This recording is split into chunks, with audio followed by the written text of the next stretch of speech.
My daughter doubled over in pain after eating the cake my mother insisted was safe. She's just seeking attention, she said. Intolerances don't exist, my father added. I said nothing. We left. The next day, a single call made them regret everything. My daughter, Lucia, has been allergic to wheat since she was little. It's not something that can be ignored. One mistake, and she ends up in the hospital. We've spent years carefully monitoring what she eats, reading labels, and cooking at home. Lucia handles it well for her 10 years, though sometimes she gets tired of not being able to eat like everyone else. She's a strong girl and has always amazed me with her maturity. This year, for her 10th birthday, she wanted a big party. Dad, I want a cake like the ones in the movies with flowers and colors, she told me excitedly. Gluten-free cakes are hard to find and expensive, but I wanted it to be special. Against my better judgment, I decided to hold the party at my parents' house. I thought it could be a chance for Lucia to have a normal birthday with family, cousins, and all that. My parents, Clara and Roberto, have never understood Lucia's allergy. They're the kind of people who think modern illnesses are made up. In our day, those things didn't exist, my father always says. My mother is a bit softer, but you can tell she thinks I exaggerate. Once, she told me a piece of bread wouldn't hurt her. We always end up arguing. So, over time, I stopped explaining. I just made sure Lucia didn't eat anything at their house without me checking it.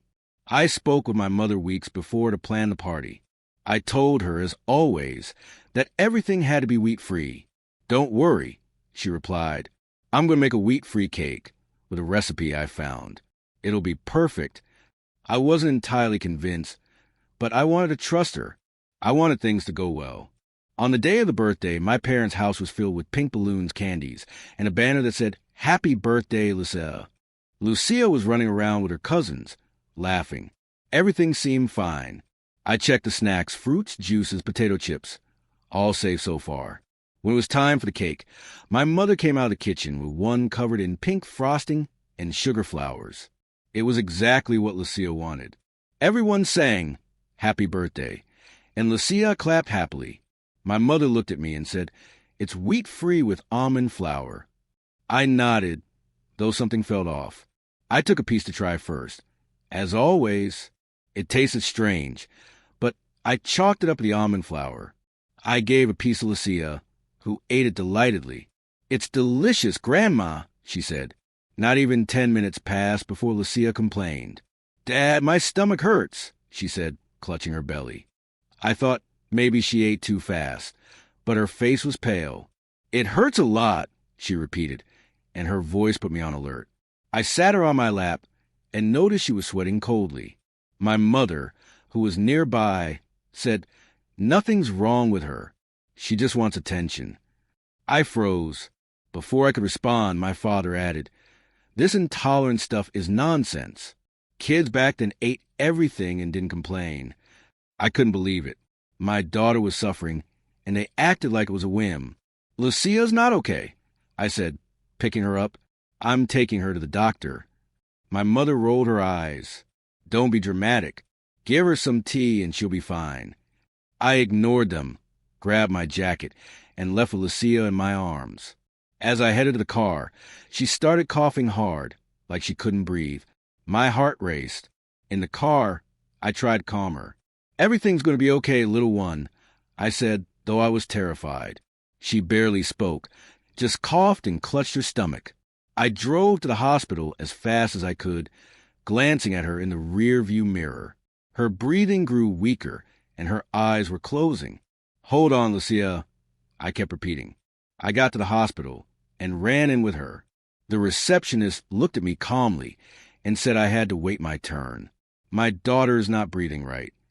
I shouted, but she just asked me to fill out a form. I was desperate. Every second felt like I was losing her. Lucia wasn't talking anymore, only making faint sounds. After 5 minutes that felt like hours, I saw Lucia stop moving. Her chest wasn't rising. I screamed, "Please, my daughter's not breathing." A doctor came running and took her to the emergency room. I stayed in the hallway, trembling, unable to think, just waiting. 30 minutes later, A doctor came out. His face said it all. "I'm sorry," he said. "Your daughter had a severe allergic reaction. Anaphylaxis.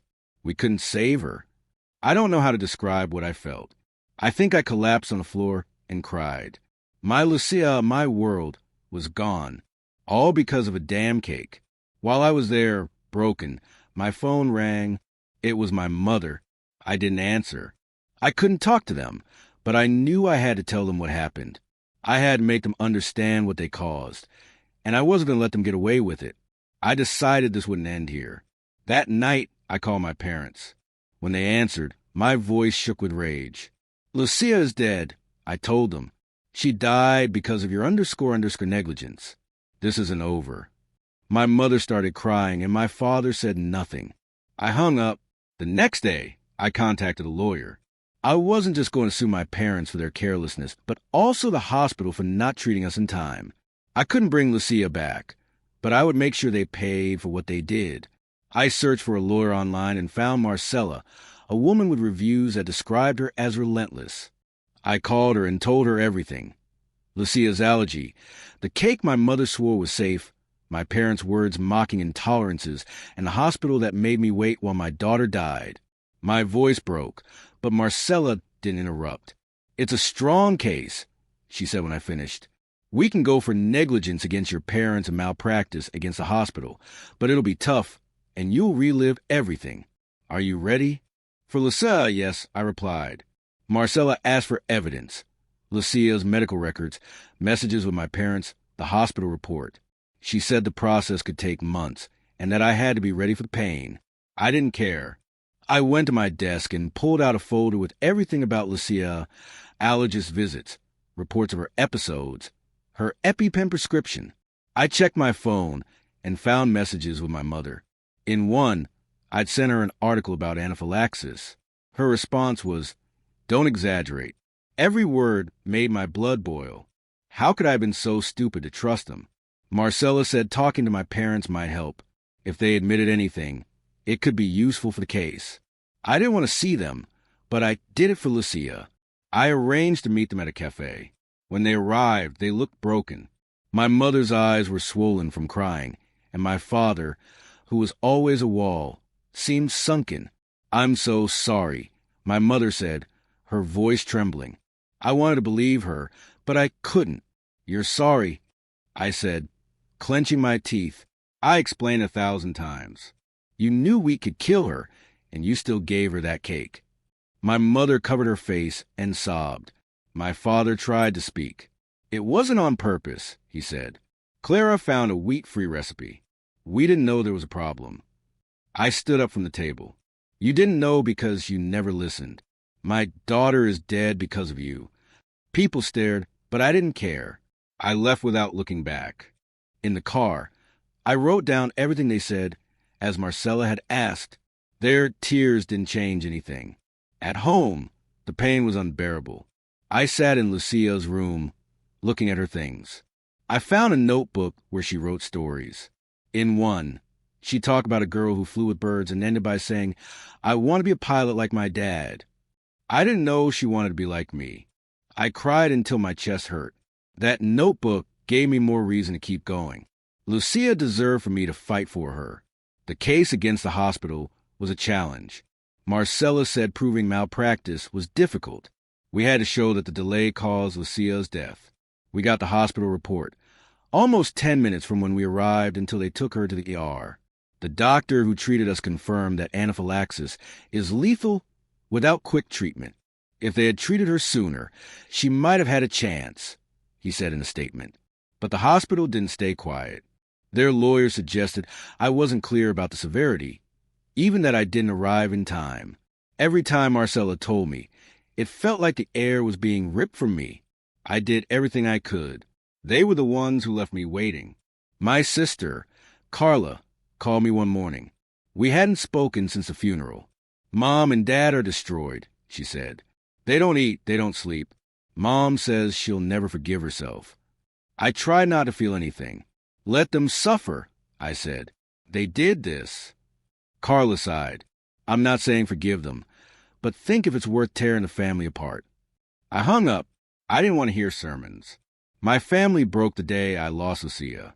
Marcella kept working. She said the case against my parents was tricky because there was no physical evidence of the cake. Nobody analyzed it, and they insisted they used almond flour. But we found a message my mother sent to a friend, saying she mixed in some regular flour because the almond flour wasn't rising well. That message was a stroke of luck. This proves negligence, Marcella said. They knew they were using something dangerous. The case against the hospital moved slowly. They offered a settlement, money to drop the lawsuit. Marcella explained, "If you accept, it's over. But if we go to trial, we could lose." I didn't want money. I wanted them to admit they were wrong. Trial, I said. The nights were the worst. I had nightmares where I saw Lucia in the hospital, asking for help, but I couldn't move. I'd wake up sweating, my heart racing. A friend told me to see a therapist, but the 2 sessions I had didn't help. I just wanted my daughter, and no one could give her back to me. One day, while going through papers of Marcella, I got an unexpected email. It was from a nurse who worked at the hospital. "I saw what happened that day," she wrote. "The receptionist didn't follow protocol. They should have taken her to the ER immediately. I shouldn't say this, but I can talk to your lawyer." My heart leaped. I forwarded the email to Marcella, who contacted the nurse immediately. The woman confirmed there was a procedure for urgent cases, and the receptionist ignored it. That testimony could change everything. As the trial approached, I started to doubt, not about going forward, but whether this would bring me peace. Every step made me relive the worst day of my life. But then I'd look at Lucia's notebook, her drawings, and remember why I was doing this. It wasn't just for me. It was for her, for all the time she was strong despite her allergy, for all the time she smiled even though she couldn't eat what others did. Marcella prepared me for the trial. She said I'd have to speak in court, tell everything from the beginning. The idea terrified me, but there was no turning back. She also warned me that my parents might hire a lawyer and fight. I didn't know if they would, but part of me hoped they wouldn't. I didn't want to see them in a courtroom, defending something so clear. But another part of me, the one still burning with rage, wanted them to. I wanted the world to see what they caused. The day before the first hearing, my mother called. I didn't answer, but she left a voicemail. "Please don't do this," she said, crying. "We can't lose you too." I deleted it without listening to the rest. I had nothing to say to them. My decision was made. The trial was days away, and I was caught between hope and fear. I wanted justice, but I knew nothing would erase the void. Still, I couldn't stop. For Lucia, I would see it through to the end. The morning of the trial, I looked in the mirror. I had dark circles, an unkempt beard, and empty eyes. I put on the suit I wore to Lucia's baptism. It felt like she'd be with me. Before leaving, I took her notebook, the one with a story about the girl who flew with birds, and tucked it into my jacket. "This is for you, little one," I said quietly. It was the only thing that gave me the strength to leave. The courtroom was cold, with gray walls and a heavy silence. My parents were there on the other side of the room. I didn't look at them. I couldn't. Marcella whispered that their lawyer would try to paint them as loving grandparents who made an honest mistake. "Don't fall for their games," she warned. I nodded, though I felt my blood boiling. The case against my parents opened a trial. Marcella presented the evidence: Lucia's medical history, my messages warning them about her allergy, and the message my mother sent to her friend, admitting she mixed in regular flour because the almond flour wasn't rising well. When it was read aloud, my mother lowered her head, and my father sat motionless, staring at the floor. Their lawyer argued there was no intent to harm, that it was an accident, but Marcella tore them apart. "Why didn't they verify the ingredients if they knew about the allergy?" she asked. "Why did they ignore the father's warnings?" The lawyer didn't know how to respond, and I knew we were winning. When it was my turn to speak, my legs trembled. I took the stand and told everything. How I cared for Lucia since we learned her allergy, the times I begged my parents to be careful, how my mother swore the cake was safe. My voice broke as I described the hospital, those endless minutes waiting while Lucia stopped breathing. At the end, I pulled out Lucia's notebook. She wrote this: I said, and read her story about the girl who flew. She wanted to be a pilot like me, but you took that from her. Tears streamed down my face, but I didn't care. The room was silent. I saw the jury, and some had tears in their eyes. The case against the hospital was more technical. Marcella presented the report showing the 10-minute delay before they treated Lucia. Then she called Laura, the nurse who contacted me. Her testimony was key. The emergency protocol requires immediate attention, she said. The receptionist didn't follow it. I saw the father pleading with his daughter in his arms, and no one acted. The hospital's lawyer tried to discredit her, saying she wasn't a doctor and didn't understand the situation. Laura didn't back down. I don't need a degree to know a child who can't breathe is an emergency, she replied. The jury watched her closely, and I knew her words had hit home. The following days were exhausting. The hospital's lawyers insisted there was no proof the delay caused Lucia's death. Marcella countered with an allergy expert. Anaphylaxis can kill in minutes, he explained. With immediate attention, Lucia would have had a 70% chance of survival. That number broke me. 70%. 10 minutes took her from me. The expert was clear, and the hospital's arguments weakened. While we awaited the verdict, my sister Carla found me in the hallway. Mom and Dad want to talk, she said. They're sorry. I looked at her, exhausted. I don't want their apologies, I said. I want my daughter. Carla insisted. I'm not saying forgive them, but this is destroying them. Mom doesn't eat. Dad doesn't talk. I felt a pang, but the rage drowned it out. They caused this, I said. Let them live with it. I turned and walked away. I didn't want to hear more. The verdict came a week later. The courtroom was full, and I could barely breathe. The judge spoke first about the case against my parents. Proven negligence, he said. The breach of a duty of care resulted in Lucia's death. They were found guilty. The fine was high, but the money didn't matter. It was proof they weren't just loving grandparents. They were reckless. My mother sobbed quietly, and my father didn't look up. Then came the verdict against the hospital. Confirmed malpractice, the judge said. The delay in treatment violated medical standards and contributed to the death. They fined the hospital and ordered a review of their protocols. I closed my eyes, letting the words sink in. It wasn't happiness, but it was justice for Lucia. After the trial, the news spread. My story appeared in newspapers and on TV. I got calls from strangers, some offering support, others asking for interviews. I didn't want to be famous. I just wanted no one else to go through this. I decided to use part of the fine money to create a foundation in Lucia's name. Its purpose was to educate about allergies and provide EpiPens to families who couldn't afford them. It wasn't big, but it felt like it kept a part of her alive. Every time I signed a check to the foundation, I imagined Lucia smiling, proud. My parents tried to contact me several times. One night, my mother showed up at my door. She was thin, her face sunken. "Please don't hate me," she said, tears streaming. I didn't know what to say. I didn't hate them, but the pain was too much. "I need time," I muttered and closed the door. I don't know if I'll ever be able to look them in the eye. For now, I can't. I learned from Laura, the nurse, that the hospital changed its protocols. She wrote me an email. "It doesn't bring your daughter back, but now we train staff for emergencies like Lucia's." I thanked her. Without her courage, we wouldn't have won. She told me she had a daughter too and couldn't stay silent. Her email ended with, "Lucia saved lives." That gave me a bit of peace. The months passed, and the void didn't go away, but I learned to live with it. I went back to work, started going out. I found a letter Lucia wrote for school. It said, "My dad is my hero because he always takes care of me."